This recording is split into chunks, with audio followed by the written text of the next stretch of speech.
Shalom and welcome to the series 40 days and 40 revelations. और आज 11वां दिन है और मैं आपके साथ बांटना चाहता हूं एक प्रकाशन जो दो हिस्सों में है, जिसका आज पहला भाग है और कल दूसरे भाग में हम चलेंगे। और इसमें पहले भाग में 3 क्वेश्चंस हैं और दूसरे भाग में भी 3 क्वेश्चंस हैं, जिनका आंसर मैं खुदावंत की मर्जी के अनुसार दूंगा। पहला क्वेश्चन आज के भाग में है कि ऐसी कौन सी वो बात है जो यीशु मसीह ने कहा कि वो जरूर होगी। ऐसी कौन सी वो प्रॉब्लम है जो जरूर होगी, और अगर वो पाप या वो प्रॉब्लम अगर होती है तो दूसरा क्वेश्चन है किसकी वजह से होगी और उसे कौन करेगा। और तीसरा जो सवाल है आज का वो है कि अगर वो प्रॉब्लम या वो गड़बड़ी या वो पाप या अपराध होता है तो क्या उसकी माफी है। लूका रचित सुसमाचार और उसके 17वें अध्याय में यीशु मसीह चेलों को कुछ खास बात बताने लगे, और वो बात थी विश्वास के विषय में। और यहां उन्होंने कहा अपने चेलों से, हो नहीं सकता कि ठोकरें ना लगें, परंतु हाय उस मनुष्य पर जिसके कारण वे आती हैं। तो ये कौन सी चीज है जो जरूर होगी, वो है ठोकर। और ये ठोकर क्या चीज है हम थोड़ी आगे समझ पाएंगे। अगर हम दूसरे पद को पढ़ें तो हमारे दूसरे सवाल का जवाब मिलता है, जो इन छोटों में से किसी एक को ठोकर खिलाता है उसके लिए भला होता कि चक्की का पाट उसके गले में लटकाया जाता और वह समुद्र में डाल दिया जाता। तो ये ठोकर जो है ये किसी विश्वासी के ऊपर आ रही है, जिसे यीशु मसीह हमेशा छोटे करके संबोधित करते थे, जैसे उन्होंने मत्ती 25वें अध्याय में भी किया, मेरे छोटों में से छोटे, लीस्ट ऑफ दीज। और अगर हम पढ़ें किसकी वजह से आती है, ये ठोकर किसी की वजह से भी आ सकती है। मनुष्य की वजह से आ सकती है या किसी परिस्थिति की वजह से भी आ सकती है, पर यीशु मसीह ने यहाँ पर मनुष्यों के विषय में बताया कि ये मनुष्यों की वजह से आती है, चाहे वो मनुष्य यीशु मसीह को जानते हो या यीशु मसीह को ना जानते हो। पर असल में वो ठोकर है क्या? वो ठोकर है किसी को भी उसके विश्वास से हिला देना, गिरा देना, और उसकी जो विश्वास की मजबूत नींव है उसको कहीं ना कहीं हिला देना अपनी अविश्वास भरी बातों से, या फिर अविश्वास भरे जीवन से, या फिर अपने नेगेटिव बातों के बम्बार्टमेंट से, या फिर यीशु मसीह के अलावा और ठट कर्मों पर विश्वास रखने के द्वारा, या और दुनिया की अलग चीजों पर, अलग वस्तुओं पर विश्वास रखने के द्वारा अगर किसी को इस जीवन के मार्ग के विश्वास से कोई हिला देता है तो वो असल में ठोकर खिलाता है। और उसकी सजा भी इसी वक्त सुना दी। उन्होंने कहा कि अगर कोई ऐसा करता है तो उसके गले में चक्की का पाट लटका दिया जाए और उसे समुद्र में डाल दिया जाए। तो ये अब थोड़ा सा टफ हो गया, और चेले समझ गए थे इस समय तक कि यीशु मसीह विश्वास के बारे में बोल रहे हैं, क्योंकि हाँ, चेलों की दृष्टांतों को बूझने की समझ खोली जा चुकी थी। अगर हम पढ़ेंगे मत्ती 13 अध्याय में तो समझ खोल दी गई थी। यीशु मसीह ने कहा कि तुम्हारी समझ खुली हुई है कि तुम दृष्टांतों को समझ सकते हो।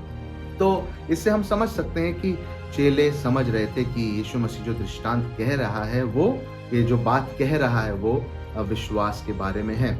और तीसरा सवाल जो हमारा आज का है वो ये है कि क्या इस अपराध की माफी है। हम कैसे कह सकते हैं कि जो अविश्वास की बातें करे और जो अविश्वासी हो वो पापी है, क्योंकि वचन साफ कहता है कि यीशु मसीह पर विश्वास रखने के द्वारा ही तो हम धर्मी ठहरते हैं, अन्यथा हम क्या हैं? हम तो पापी ही हैं। तो धर्मी जन विश्वास से जीवित रहेगा। तो इसका मतलब विश्वास इतनी जरूरी चीज है जो कि हमें इटर्निटी तक या हमारे सैल्वेशन तक लेके जाती है। और सैल्वेशन सिर्फ इटर्निटी तक जाना नहीं, लेकिन सैल्वेशन जो एक कंप्लीट वर्ड है, सोजो, वो हमारे इस पृथ्वी पर भी हमको खुदावंत के फेवर में समेट के रखता है। वो सैल्वेशन की लाइफ हम जीते हैं, वो अबंडेंट लाइफ हम जीते हैं। तो ये कैसे होता है? क्योंकि हम विश्वासी होते हैं। और वचन कहता है रोमियो 14वें अध्याय में, जो कुछ विश्वास से नहीं वो पाप है। और अगर आप पढ़ेंगे तो वहां पर असल में खाने के विषय में पौलुस ने कहा था, मैं पूरा पढ़ता हूं, वहां लिखा है, परंतु जो संदेह करके खाता है वह दंड के योग्य ठहर चुका, क्योंकि वो विश्वास से नहीं खाता, और जो कुछ विश्वास से नहीं वो पाप है।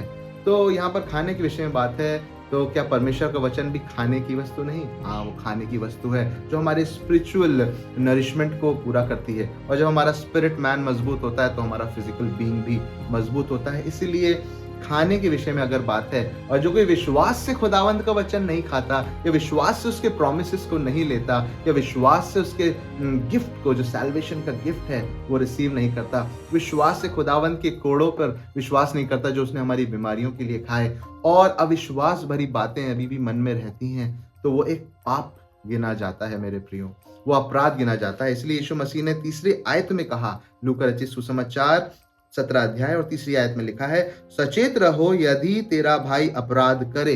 कौन सा अपराध? विश्वास ना करने का, या दूसरों को विश्वास से गिरा देने का। अपराध करे तो उसे समझा, और यदि पछताए तो उसे क्षमा कर। तो मेरे प्रियो, अगर कोई विश्वासी गिरता है तो उसके लिए क्षमा है। और आगे लिखा है, यदि दिन भर वे 7 बार भी तेरा अपराध करे, तो 7 बार तेरे पास आकर के वो रिपेंट करे कि मैं पछताता हूं, तो उसे तू क्षमा कर।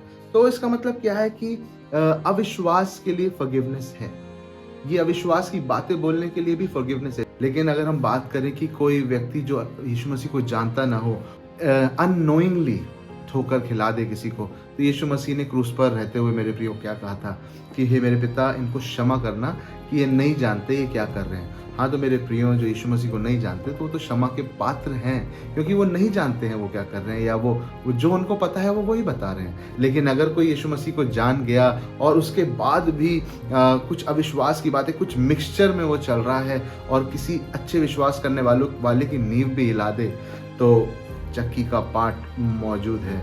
और यीशु मसीह लेकिन उसके लिए एक रास्ता भी खोलते हैं और कहते हैं कि क्षमा जरूर है ऐसे विश्वासी के लिए जो किसी और विश्वासी को कमजोर कर दे।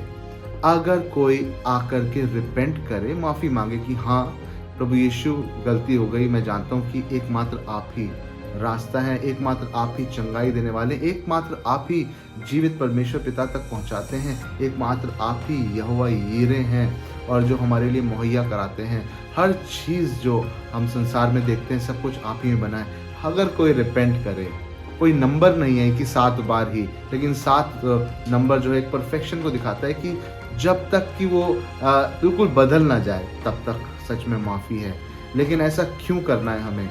हम विश्वासी हैं तो विश्वासी ही रहें और दूसरे विश्वासियों को ग्रो कराएं। इसलिए वचन में लिखा है कि धर्मी जन 7 बार भी गिरेगा और वो उठ खड़ा होगा, क्योंकि सच है कि संसार में चलना कठिन होता है विश्वास में, लेकिन धर्मी जन विश्वास से ही तो जीवित रहेगा। इसलिए तो वचन में इतनी अच्छी बात लिखी है, we do not live by sight but we live by faith. हम जीते ही विश्वास से हैं और हम दुनिया को देखते ही विश्वास की नजरों से है।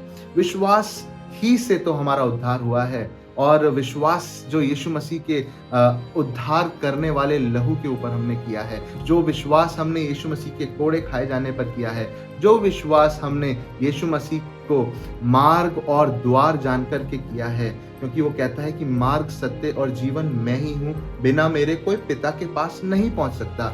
यही विश्वास से अगर कोई हमें गिरा देता है या हम खुद गिर जाते हैं तो बड़ा ठोकर का कारण हम दूसरों के लिए बन जाते हैं। तो ऐसा ना हो कि हम ठोकर का कारण बने, क्योंकि यीशु मसीह ने कहा कि इससे अच्छा तो चक्की का पाट गले में डालते और पानी में इन्हें गिरा दिया जाता। लेकिन उन्होंने आगे ये भी कहा कि इस बात की माफी है, 7 बार भी गिरेगा तो धर्मी जन उठ खड़ा होगा। मेरे प्रियो, जब यीशु मसीह के लहू से आप धुल चुके हो तो कई बार होगा कि शैतान जो है आकर के कुछ ट्रबल्स डाल सकता है। हो सकता है कि कई बार आप टेस्ट और ट्रायल्स में पहुंच जाएं, लेकिन आप धर्मी हो, आपने यीशु मसीह पर विश्वास किया, और कुछ अविश्वास भरी बातें अगर लाइफ में आती हैं तो हाँ, वो आपको ग्रो करने से जरूर रोकेंगी, पर आप गिरोगे और फिर उठ खड़े होगे। और मेरे प्रियो, जो उठ खड़ा हो जाए फिर वो फिर ना गिरे, ताकि बॉडी ऑफ क्राइस्ट मजबूत हो, और जो भी विश्वासी अगर खड़ा है तो उसे मजबूती से खड़े रहना है। और इसीलिए यीशु मसीह हर बार विश्वास का आदर करते थे और विश्वास की कही हुई बातों का आदर करते थे, और उन लोगों का आदर करते थे जो विश्वास से डिक्लेयर करते थे, जैसे कि हे पुत्री, तेरे विश्वास ने तुझे चंगा कर दिया। और कोई एक बार यीशु मसीह से पूछने आया, क्या तू इसे ठीक कर देगा? ने बोला, विश्वास करने वालों के लिए सब कुछ संभव है।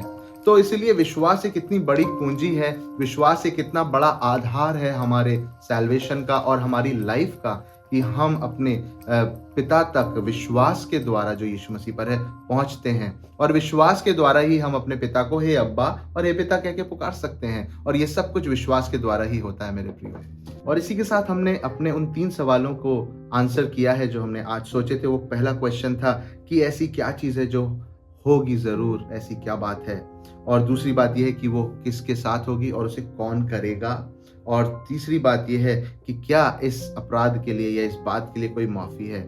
तो मेरे प्रियो, हाँ माफ़ी है, आप गिरोगे और उठ खड़े होगे।